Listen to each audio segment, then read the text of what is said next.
Okay, here is the last two of the chapter we call modify internal rate of return.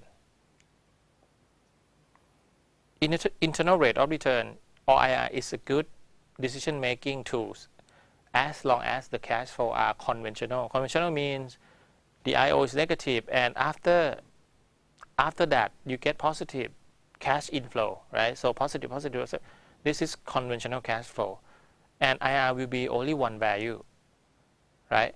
But the problem is if you have the unconventional cash flow, like what? Some year you got positive cash flow, some year you get negative cash flow. Just like this example, IO always maybe positive, negative, right? More, it's more often to be positive, to be negative, right? And after that, you might get positive, negative. You see, at the end of year 3, you get negative. So this one we call unconventional cash flow, and the IRR will be multiples. You will get 3 IRRs, right? 3 IRRs. Which IRR is the most correct? This is your problem. You can draw the line, right? You see from the chart, relationship between NPV in million and the IRR, right?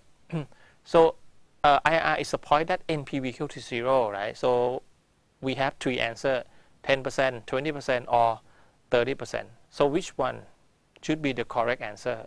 This is the problem, right? The way to solve for the problem for IRR is to use what we call MIRR, right? Or modify internal rate of return. There are 3 steps to get MIRR. Okay? 3 steps. The step 1, find the negative cash flow and make summation of those negative cash flow to be present value. Find summation of negative present value of the negative cash flow. That is step 1.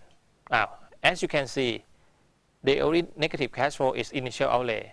We don't need to discount anything, right? So step 1, you get summation of negative present value equals to negative 100.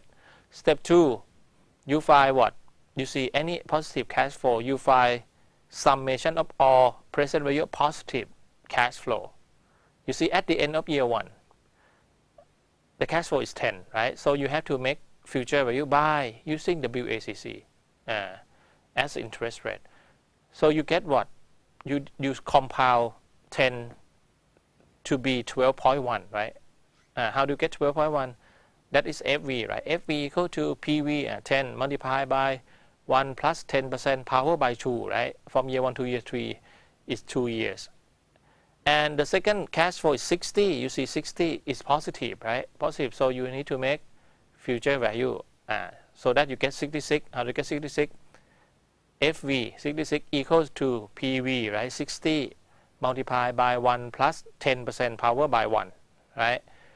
And last one is 80, right? It's happening at the end of year 3. So it's already future value. You don't need to make future value. And then we make summation of future value. We get 158.1. You finish step 2, right? 158.1. So step 3, find MIRR. You know PV already, right? Summation of negative present value 100. You know FV, right? Summation of all positive future value 158.1. You know N, right? N is 3 years. Can we find I? Yes, we can, right? You see PV equal to FV divided by 1 plus I power by N, right? That I we call MIRR, right? Modified internal rate of return is 16.5%. Except if MIRR more than WACC. Reject if MIRR lower than WACC. Thank you.